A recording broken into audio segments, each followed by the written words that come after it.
It is not always easy to stand and speak after such words. But today, I'm going to try to.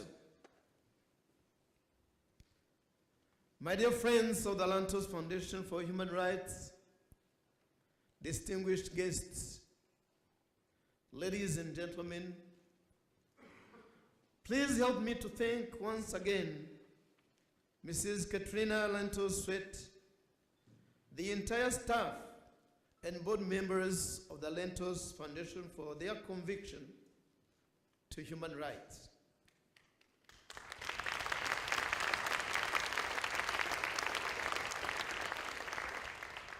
They have stood up to threats and protests designed to silence our pleas for human rights and freedom in my beloved Rwanda. My dear friends, distinguished guests, ladies and gentlemen, I am deeply humbled to receive the prestigious Lantos Foundation Human Rights Award. I'm an ordinary man. I feel incredibly honored to be elevated to the same class as His Holiness the Dalai Lama and Professor Elie Wiesel, who have received this award before me. Please help me to thank these two distinguished and towering figures who have contributed so much to the advancement of humanity.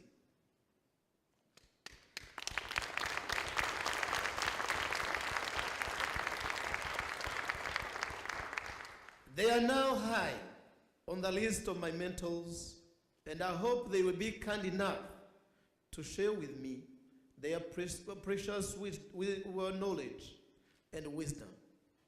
As I receive this award, I ask you to join me in committing to the idea that never again must mean never again. My name is Paul Rusesabagina. I'm a child of Rwanda. My parents named me Rusesabagina. That name means he who disperses enemies. That's my name, and that's my life.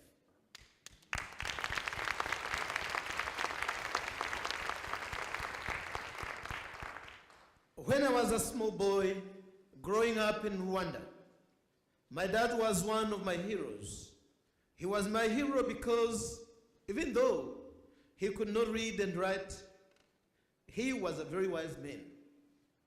He told me that whenever two brothers are fighting, and I love to repeat this, and I am supposed to separate them, I should stand in the middle and look straight up, not to the left and not to the right, because I might be influenced by one of the brothers. Today, those brothers in Rwanda are Tutsis and Hutus. Always brothers, but not always living in harmony.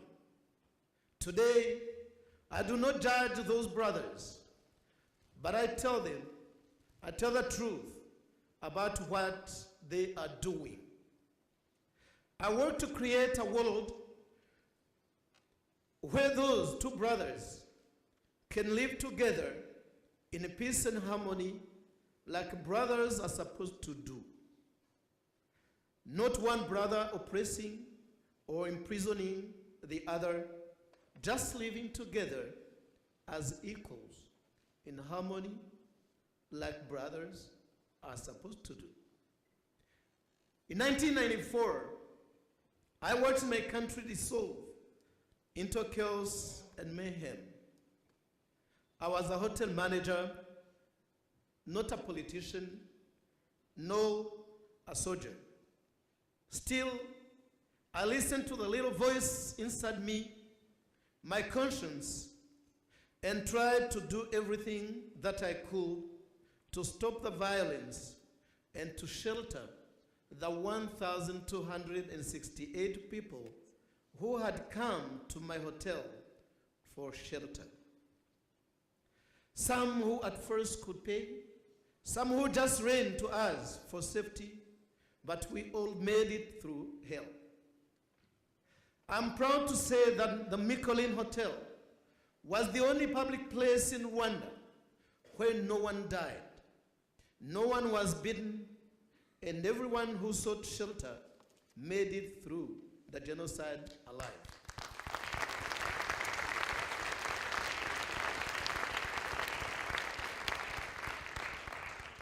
Today, I tell my story, the story of those who died during the terrible genocide in Rwanda in 1994. Over 400,000 Tutsis, another 400,000 Hutus were also killed. I try to provide a voice to the voiceless. As you may know, a humanitarian can often measure his success by how harshly his work is criticized.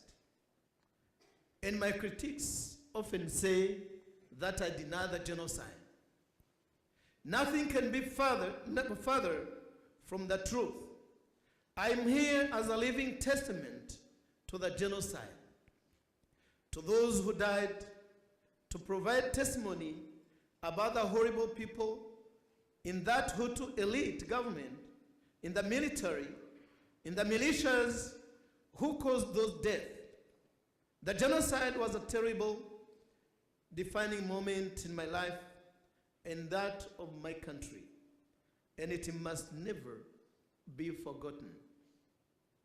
17 years after the genocide, we don't have two armies fighting to the death for power control, nor do we have roving gangs of militiamen killing innocent villagers by the thousands every 10 minutes. We have a country that, on the surface, appears to be peaceful, but it is a country with no space for political dissent or real democratic action. The potential violence is just below the surface. As the human rights abuses spread and media suppression grows, things get more dangerous. I'm calling upon the international community to work with me for a truth and reconciliation process to break the historic cycle of violence in Rwanda and replace it with sustainable peace.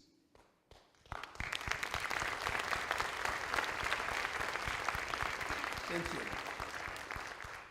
But what I have found over the years is that Rwanda has unfortunately not changed so much. The leaders who caused the genocide are now gone.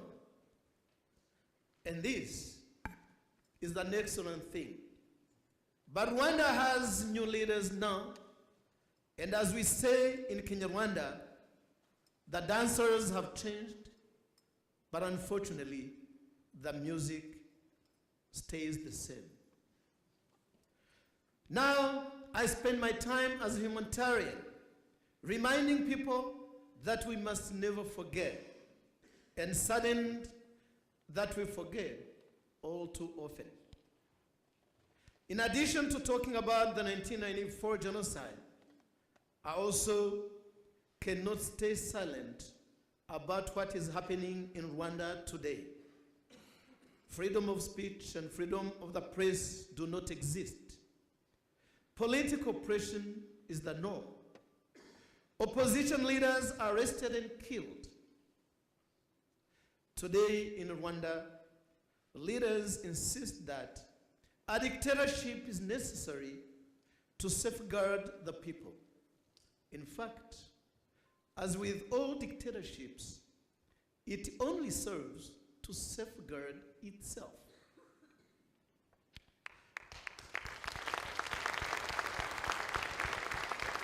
Thank you. And the current government The government that we all believed in 1994 had saved Rwanda from the genocide is now responsible for unthinkable violence next door in the Congo. Over 6 million people dead in a world driven by conflict minerals. With so much that the United Nations says that war crimes have been committed by the current Rwandan government, crimes against humanity, and possibly even a new genocide. I see my native country, the home of my heart, and I cannot stay silent. I fear that it is now a dormant volcano waiting to erupt again. As Katrina knows only too well, raising my voice comes to a price. During the genocide, I and my family were often in terrible danger. Now, I'm threatened once again on a regular basis. It seems that authoritarian leaders do not appreciate the work of humanitarians, and sometimes they will go to extreme means to stop it. But the preparation for this award has made me realize, though, that I am not alone.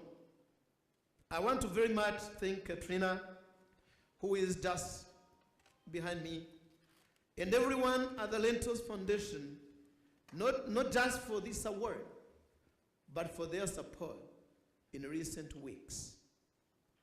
As the Rwandan government and its advocates tried to silence my voice, they were steadfast in standing up for what was right, in standing up for free speech, and for the prospect of truth, reconciliation, and peace in my native Rwanda. They stood up for the power of words to heal our differences. With a few more people like those at the Lantos Foundation, the world will be a better place, much better. In closing, I would like to leave you with the words of a great man, Mr. Albert Einstein. He said, "The world is a dangerous place, not because of those who do evil, but because of some of us, or because of those who look on and do nothing." I hope you will join me in saying that never again must mean never again. I hope you will join me in doing something when we see evil, in confronting it. I hope you'll join me in being ordinary people who take every opportunity to do the right thing. I thank you all for listening to my words today, and I thank the Lantos Foundation from the bottom of my heart for this award. Thank you, and thank you.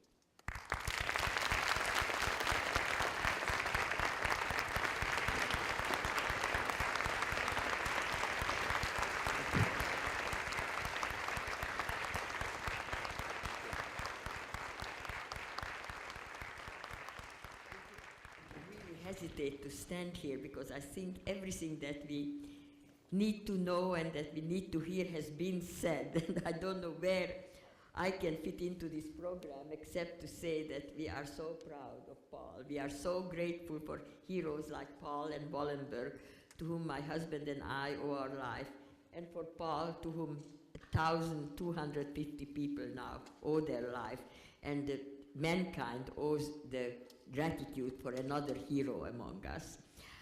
So I prepared a few words that really sort of are a postscript only to all that you have already heard. And I want to thank you all for joining us for this third annual presentation of the Lantos Human Rights Prize. We have been in the presence of a true hero of our time, and we are so proud to have been able to honor you today. My late husband, Tom, was also a larger-than-life figure who also experienced the horrors of genocide in his youth and who, like Paul, went on to dedicate his life to serving others. As the only survivor of the Holocaust ever elected to Congress, he led the way in insisting that human rights must be central concern of the American government. During the horrors of the genocide of 1944, my husband was one of a very few members of Congress who forcefully called for humanitarian intervention to stop the killing. I know if my husband were here today with us, he would have given with great pride to hang this medal around your neck, Paul. But there is one matter on which he would have disagreed with you. You are no ordinary man. Thank you.